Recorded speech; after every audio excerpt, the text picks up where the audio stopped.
One woman knocked Custer off his horse. Another negotiated Geronimo's surrender.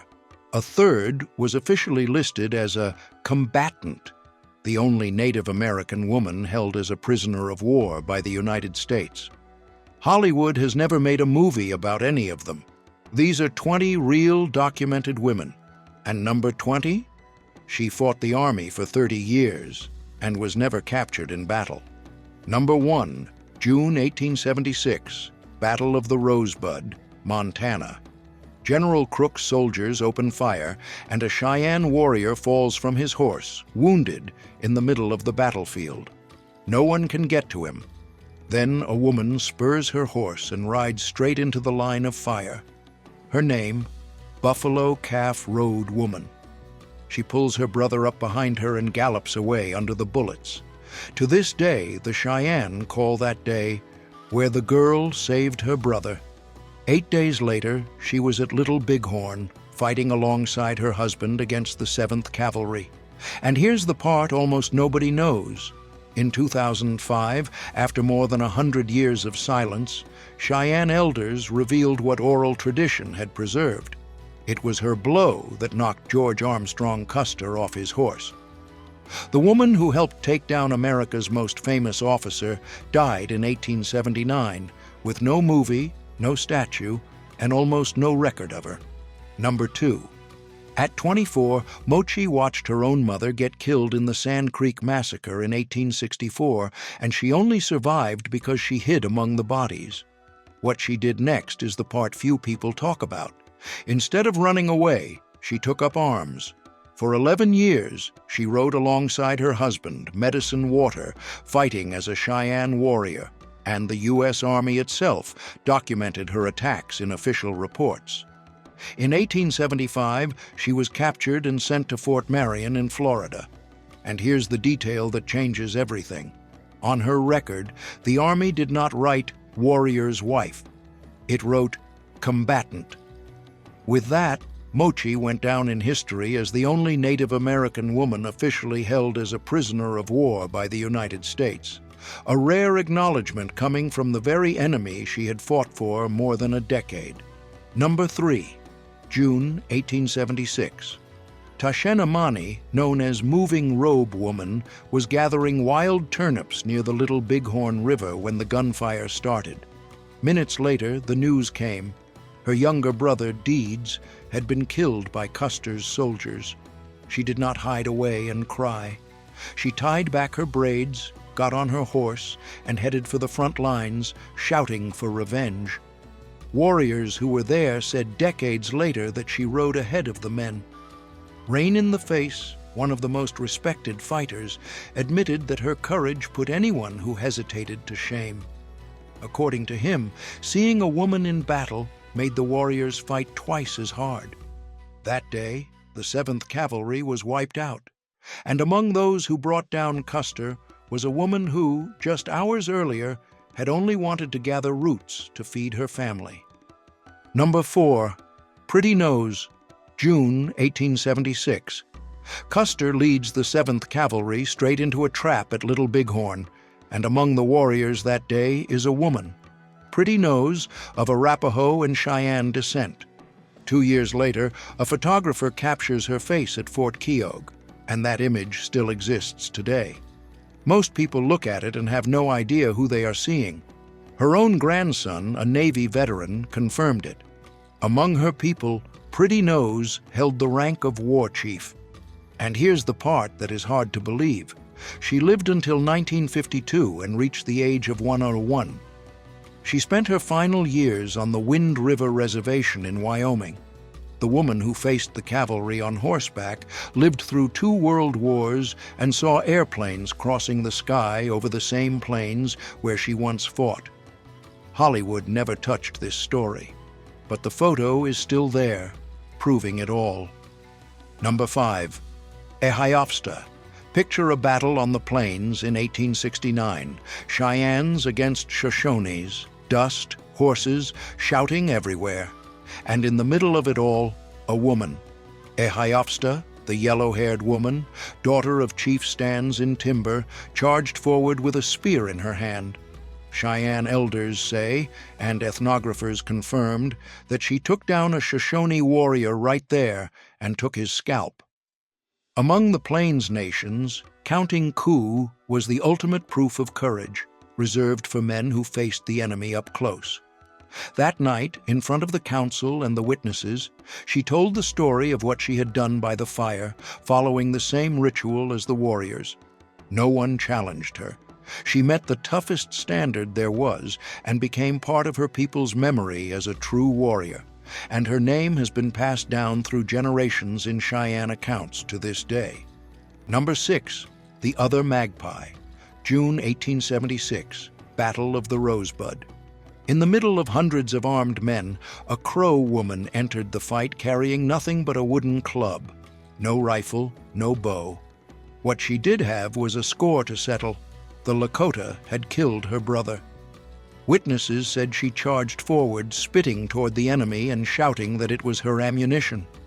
When a Crow warrior fell from his horse and was surrounded, she rode straight into the gunfire, touched an armed Lakota with her club, the greatest act of courage among the Plains peoples, and the man was killed right afterward. She took his scalp. And here's the detail. During the victory dance, she cut the scalp into pieces and handed them out among the warriors so more of them could share in the honor of the day. Of the few scalps the Crow took at Rosebud, one came from a woman who went to war with a stick. Number 7. Picture a Crow war council around 1840. 300 chiefs gathered, and ranked third in influence, a woman. Biawachichish, the woman chief. She was not even born Crow. She was captured from the Gros Ventre at the age of 10. Her adoptive father, who had lost his sons, allowed her to train with a bow, horses, and a rifle. And she went even further. When the Blackfeet attacked the camp, she rode out alone, killed attackers, and came back without a scratch. After that, she led war parties, stole hundreds of horses, and married 4 wives, just as any chief would. The trader Edwin Denig, who knew her, wrote that she was a chief in the fullest sense of the word. In 1854, she tried to negotiate peace with the Gros Ventre, the people she was born into. They recognized her and killed her in an ambush. Number 8. There's a waterfall in Glacier National Park, Montana, that thousands of tourists photograph every year without knowing it was named after a warrior. Winnemucca of the Blackfeet people lost her husband in a Crow attack, and instead of staying home to grieve, she did what only men did. She formed war parties and set out for revenge. Picotte oral tradition records several expeditions under her command, capturing enemy horses and defending hunting territory. The tribal council gave her an honor name reserved for men, Running Eagle, and she led her warriors to the very end. She died in battle against the Flathead around 1878, weapon in hand and on the front lines. Today, Running Eagle Falls bears her name, and almost no one who stops there to take a picture has any idea who this woman was. Number 9. Kolastar. In September 1858, the U.S. Army was advancing through Washington Territory to crush the resistance of the Plateau tribes. At the Battle of 4 Lakes, Yakima Chief Kamiakin led his warriors against soldiers armed with long-range rifles. But someone was there who no one expected. Kolastar, Kamiakin's wife, a healer and seer. She refused to wait at camp. She got on her horse and rode into battle carrying a stone club. In the middle of the fight, a branch torn off by a cannon shot struck Kamiakin and knocked him from his horse. Kolastar was the one who rode to him under fire, dragged him away from the soldiers, and treated his wounds with her own medicine. He survived. The army reports recorded the victory. The Yakama people recorded something else, the name of the woman who saved the chief. Number 10. Hanging Cloud. Here's something most history books never told you. In the 1800s, the Ojibwe nation had strict rules about who could be a warrior, and women weren't on that list, except for one. And the way she earned it will surprise you. Her name was Ahopsta, Hanging Cloud. As a young woman, she watched her father get ambushed by a rival war party. Instead of running, she picked up a weapon and fought. What happened next had never happened before. The elders gave her full warrior status. Not a nickname, not a courtesy. The real deal: war paint, war dances, and a seat among the fighting men. From then on, she went into battle and on hunts right alongside the men, and nobody questioned it. To this day, she stands as the only woman in Ojibwe history to earn that honor in full ceremony. Number 11. Gouyen. Imagine losing your husband in an attack and finding out that none of the tribe's warriors has the courage to go after the people responsible. That is what happened to this Apache woman, whose name means "she who looks ahead." She did not wait for anyone. She followed the Comanches' trail alone for days, found their camp, and waited for the night of the victory dance. There was the chief, dancing with her husband's scalp hanging from his belt. Gouyen approached him as if she were a dancer, gained his trust, and killed him right there. She returned home carrying his boots and scalp as proof. The story is still told today by the Mescalero and Chiricahua. Years later, she survived the Tres Castillos massacre and ended her life as a prisoner at Fort Sill, Oklahoma. No man in the group did what she did alone. Number 12. Dahteste. While the men were aiming rifles, the person who sat down to negotiate with the U.S. Army was an Apache woman. Dahteste rode with Geronimo's band as a scout and fighter, and she spoke fluent English, something rare at the time. That is why, when the time came for the final surrender in 1886, both sides trusted her to carry messages between the Apache camp and the American officers. She did her part, and the war ended. And how did the government repay her? Prison. She spent 8 years imprisoned in Florida and Alabama, caught tuberculosis and pneumonia, diseases that killed dozens of people around her, and survived both. Dahteste lived until 1955. In other words, she lived long enough to watch Hollywood turn the Old West into movies, tell Geronimo's story 1,000 times on screen, and never mention the name of the woman who helped bring that war to an end. Number 13.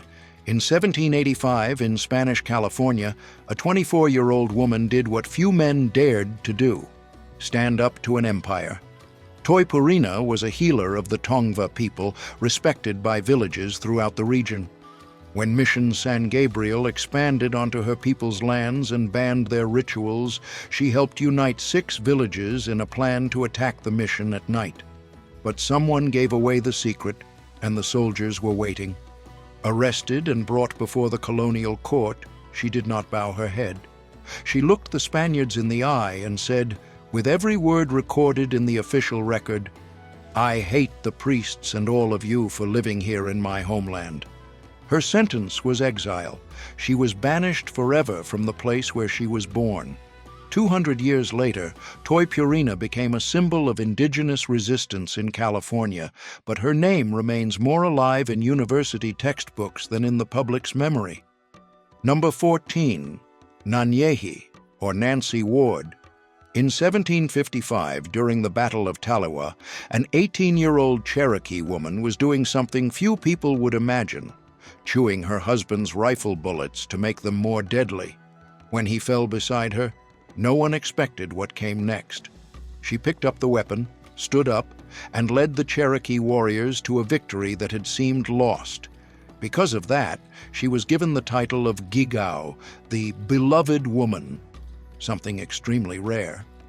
It gave her a seat on the nation's council and the power to decide whether prisoners lived or died. But here's the detail many people do not know. She spent the following decades negotiating face-to-face with the Americans, trying to prevent wars that would destroy her people. A warrior in her youth, a diplomat later in life. A story Hollywood still has not told properly. Number 15. Weetamoo. Imagine a woman commanding 300 armed men in a war that nearly wiped the English colonies off the map. That happened in 1675. Weetamoo led the Picotte people in the region that is now Massachusetts, and when King Philip's War began, she chose to fight. She was not just a figurehead, she planned attacks, moved troops, and negotiated alliances like any general. The English themselves called her a queen. Mary Rowlandson, an Englishwoman who was captured and worked in her household, later said that Weetamoo carried herself like royalty and expected to be treated that way. In August 1676, surrounded, she tried to cross a river to escape and drowned. The colonists cut off her head and hung it on a post in the village of Taunton. No one does that to just any enemy. They do it to the one who kept them up at night. Number 16. Sarah Winnemucca. In June 1878, at the height of the Bannock War, a Paiute woman did what no Army scout could. She rode about 360 kilometers in 3 days, crossing hostile territory between Idaho and Oregon to find the camp where her father, Chief Winnemucca, was being held. She went in under cover, got dozens of people out in the middle of the night, and still returned with information for General Oliver Howard. It is all in the Army records, where she served as an interpreter and scout. But the next chapter is even more impressive. In 1883, she published Life Among the Paiutes, the first autobiography by a Native American woman in the United States, and traveled across the country giving more than 300 lectures against the reservation system. She was received at the White House and spoke before Congress. In the field, the Army trusted her. On paper, Washington learned to respect her. Number 17. Zitkala-Sa. In 1900, a Boston magazine published something the U.S. government did not want anyone to read, a Sioux woman's account of what happened inside Native American boarding schools. Gertrude Simmons Bonin, who wrote under the name Zitkala-Sa, Red Bird, had lived through it herself. Taken from South Dakota at the age of 8, she had her hair cut and was forbidden from speaking her language. Years later, she told the whole story in the Atlantic Monthly, and the Carlisle School responded with a campaign to destroy her reputation. It did not work. She co-wrote the country's first Native American opera, founded the National Council of American Indians, and fought for Native citizenship and voting rights until the end in 1938. She never held a weapon, but the system treated her like the most dangerous threat of all, someone who knew how to write the truth. Number 18. Susan LaFlesche, Picotte. Here's a story the history books forgot. In 1889, a woman from the Omaha Nation graduated from medical school at the top of her class, at a time when women could not vote and female doctors were rare. Susan returned to the reservation in Nebraska and became the only doctor for 1,300 patients across an area of nearly 3,500 square kilometers. She made house calls on horseback in the middle of the night, through snowstorms, while the government delayed her pay and medical supplies. She stood up to Washington bureaucrats, took on those making money by selling alcohol on the reservation, and, without a single federal dollar, built a hospital entirely through donations. She died in 1915, 9 years before Native Americans became U.S. citizens by law, and the hospital remained standing. The system said someone like her could not exist. She did, and left the proof in brick and mortar. Number 19. Imagine walking into a U.S. government meeting and introducing yourself as Wilma Mankiller, literally, killer of men. A lot of people laughed. She let them laugh. The last name came from an old Cherokee war title, Asgaya-Dihi, given to the warrior who protected the village, and Wilma proved she deserved to carry it. In 1985, she became the first woman to lead the Cherokee Nation as principal chief, responsible for around 140,000 citizens and a multi-million-dollar budget. Then she won 2 elections in a row. While in office, she brought running water, clinics, and schools to communities the rest of the country had forgotten. When someone asked about her name, she would smile and say, "I earned it." The age of dangerous women did not end in the Old West. It just traded the horse for an office desk. Number 20. Lozen. Victorio, the feared Apache chief, had hundreds of warriors, but when he needed someone he could trust, he called on his sister. He would say before the council, "Lozen is my right hand, a shield for our people." And it was no exaggeration. For 30 years, she fought the U.S. Army, first alongside Victorio, then Geronimo. During a desperate escape, she crossed the Rio Grande under gunfire, guiding women and children to the other side. The military recorded her presence in battle several times and never managed to capture her in combat. She only surrendered in 1886 with the last Free Apache group and died as a prisoner from tuberculosis in Alabama in 1889. No treaty bears her name, no movie tells her story. The most complete warrior of the Old West was erased with an efficiency no enemy ever had against her.